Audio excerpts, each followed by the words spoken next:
Day 4 ప్రజాధనం ప్రజలకే పాలకులకు కాదు అనే నినాదంతో చేస్తున్నటువంటి నిరసన దీక్ష ఇది 4వ రోజు.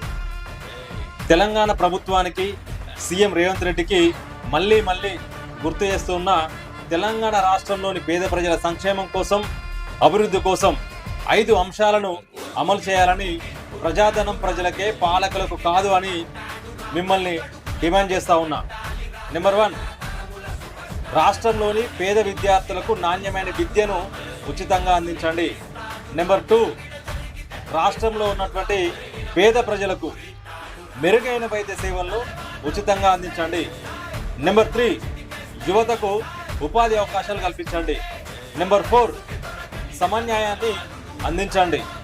నెంబర్ 5, ప్రజాసేవ చేయడానికని వచ్చి ప్రజాధనాన్ని దోచుకుంటున్నటువంటి దోపిడి దొంగలను శిక్షించి అవినీతిని నిర్మూలించండి.